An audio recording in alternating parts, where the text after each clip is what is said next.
ನಮಸ್ಕಾರ ಸ್ನೇಹಿತರೆ, ನರ್ಸಿಂಗ್ ಇನ್ ಕನ್ನಡ ಯೂಟ್ಯೂಬ್ ಚಾನಲ್ಗೆ ಸ್ವಾಗತ.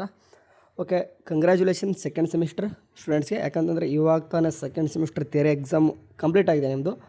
ಇವತ್ತು ಥಿಯರಿ ಎಕ್ಸಾಮ್ ಮುಗಿದಿದೆ, ಪ್ರಾಕ್ಟಿಕಲ್ ಒಂದೇ ಉಳಿದಾದ. ಅದನ್ನು ಮುಗಿಸ್ಕೊಂಡ್ರೆ ನೀವು ಫಸ್ಟ್ ಇಯರ್ ಸಕ್ಸಸ್ಫುಲ್ಲಾಗಿ ಕಂಪ್ಲೀಟ್ ಮಾಡ್ಕೊತಿದ್ರ. ಓಕೆ, ನೆಕ್ಸ್ಟ್ ನೀವು ಹೋಗ್ತಿರೋದು ಏನಪ್ಪ ಅಂತಂದರೆ ಡೈರೆಕ್ಟ್ ಸೆಕೆಂಡ್ ಇಯರ್ಗೆ ಎಂಟ್ರಿ ಆಗ್ತಿದ್ದೀರಾ. ಸರಿ, ಇದೇನೇ ಆಗಲಿ MCQ ಆನ್ಸರ್ದು ಈ ಒಂದು ವಿಡಿಯೋದಲ್ಲಿ ಆನ್ಸರ್ ಹೇಳ್ತೀನಿ.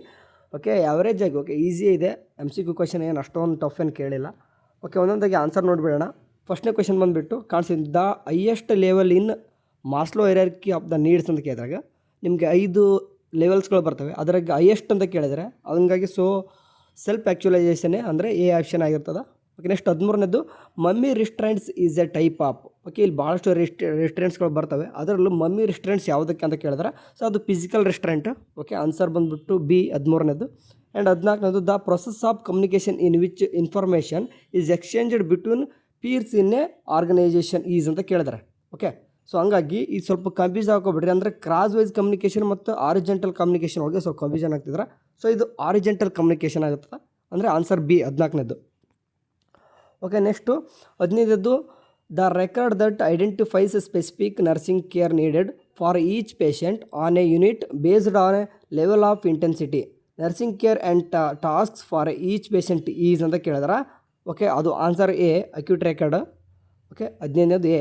16 respiratory complications due to immobility are all except ಅಂತ ಕೇಳಿದ್ರೆ. ಓಕೆ, ರಿಮೈನಿಂಗ್ ABC ನೋಡ್ತೈತೆ ಅಂದರೆ ಆರಾಮ್ಸೆ ಗೊತ್ತಾಗ್ಬಿಡ್ತದೆ ಇದು ಹೆಂಗಿದ್ರು ಕೂಡ ರೆಸ್ಪಿರೇಟ್ರಿ ಅಂತಂದ್ರೆ ಲಂಗ್ಸ್ಗೆ ಸಂಬಂಧಪಟ್ಟಿದ್ದು. ಬಟ್ ಡಿ ಬಂದುಬಿಟ್ಟು ಯೂರಿನರಿ ಕಾಂಟಿನೆನ್ಸ್ ಅಂತ ಇದೆ. ಸೊ ಹಂಗಾಗಿ 16ನೇದು D. Okay, 17 the procedure for removal of fluid from the abdominal cavity is called ಅಂತ ಕೇಳಿದ್ರೆ. ಅಬ್ಡಾಮಿನಲ್ ವಾಲಿದ್ದು ಫ್ಲೂಯಿಡ್ ರಿಮೂವ್ ಮಾಡೋದಕ್ಕೆ ಯಾವ ಅಂತ ಕರೀತಾರೆ. ಓಕೆ, ಈಗ ನಿಮ್ಗೆ ಗೊತ್ತಾಗ್ಬಿಡುತ್ತೆ ತೊರಸೆಂಟಿಸಿಸ್ ಆಯಿತು ಆ್ಯಂಡ್ ಪೆರಿಕಾರ್ಡಿಯಲ್ ಆಸ್ಪಿರೇಷನು ಬಯಾಪ್ಸಿ ಅಂತ ನೋಡಿದ ತಕ್ಷಣ ಬೇರೆ ಬೇರೆ ತೆಗಿತಾರೆ. ಬಟ್ ನಿಮಗೆ 17ನೇದು ಕಾಣಿಸ್ತಿದೆ ಅಲ್ವಾ, ಬಿ ಆನ್ಸರು. ಓಕೆ, ಅಂದರೆ ಪ್ಯಾರಾಸೆಂಟಿಸಿಸ್ ಮಾಡಿದರೆ ನಿಮ್ಮ ಅಬ್ಡಾಮಿನಲ್ ಕ್ಯಾವಿಟಿ ಅಂತಾನೆ ಅದು ಫ್ಲೂಯಿಡ್ ರಿಮೂವ್ ಮಾಡೋದು. 17 B.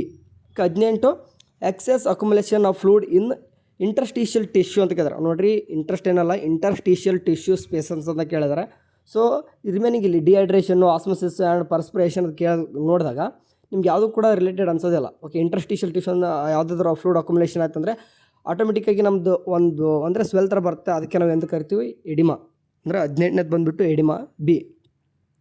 19 a deficiency in the normal function of sensory reception and perception is known as. Okay, ಕ್ವಶನಲ್ಲೇ ಇದೆ ಡೆಫಿಷಿಯನ್ಸಿ ಅಂತ ಕೇಳಿದೆ, ಅದರದ್ದು ಸೆನ್ಸರಿ ಅಂತ ಹೇಳಿದ್ರೆ.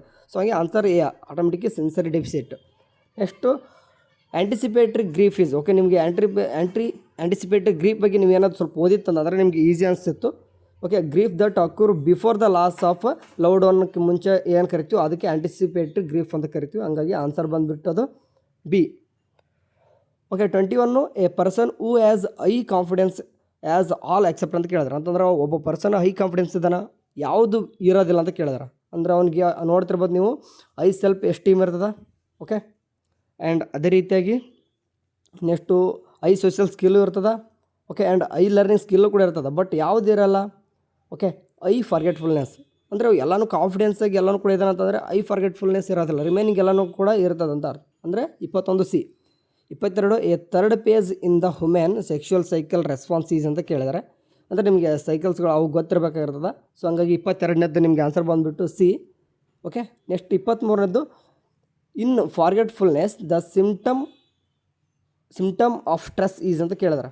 ಓಕೆ, ನೋಡಿರಿ, ಇದರ ಸ್ವಲ್ಪ ಕನ್ಫ್ಯೂಸ್ ಆಗ್ತಾರೆ ಕೆಲವೊಂದಿಷ್ಟು ಹುಡುಗರು. ಅಂತಂದ್ರೆ ಇಲ್ಲಿ ಬಿಹೇವಿಯರ್ ಆ್ಯಂಡ್ ಕಾಗ್ನೇಟಿವ್ ಅಂತ ಕನ್ಫ್ಯೂಷನ್ ಆಗುತ್ತೆ. ನೋಡಿರಿ, 23ನೇದ್ದು ಅದು ಬಂದುಬಿಟ್ಟು ಕಾಗ್ನೇಟಿವ್. ಓಕೆ, ಬಿಹೇವಿಯರ್ ಅಲ್ಲ, ಕಾಗ್ನೇಟಿವ್ ಅಲ್ಲಿ. ಯಾವಾಗ ನೀವು ಏನಾದರೂ ಫಾರ್ಗೆಟ್ಫುಲ್ನೆಸ್ ಸಿಮ್ಟಮ್ಸ್ ಸ್ಟ್ರೆಸ್ ಕಂಡಾಗ ಮೊದಲು ನಿಮ್ಮದು ಕಾಗ್ನೇಟಿವ್ ಇನ್ಫಾರ್ಮೇಟಿವ್ ಫಸ್ಟ್ ಆಗೋದು. ಸೊ ಹಂಗಾಗಿ B 23 B. Okay, answer simple.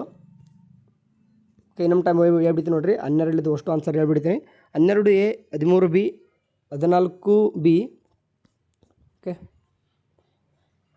White ಸರಿ. 15 A, 16 D, 17 B, 18 B, 19 A, 20 B, 21 C, 22 C, 23 B. Okay, ಇದಿಷ್ಟು ಆನ್ಸರು. ಇನ್ಕೇಸ್ ಏನಾದರೂ ನಿಮ್ಗೆ ರಾಂಗ್ ಅನಿಸುತ್ತೆ ಅಂತ ಕಮೆಂಟ್ ಹಾಕಿರಿ. ಅದಕ್ಕೆ ಯಾನು ಅಂತ ಎಲ್ಲನೂ ಕೂಡ ಆನ್ಸರ್ ಬೇಕಾದ್ರೆ ಮಾಡ್ತೀನಿ. Okay, thank you for watching. Have a nice day. Bye.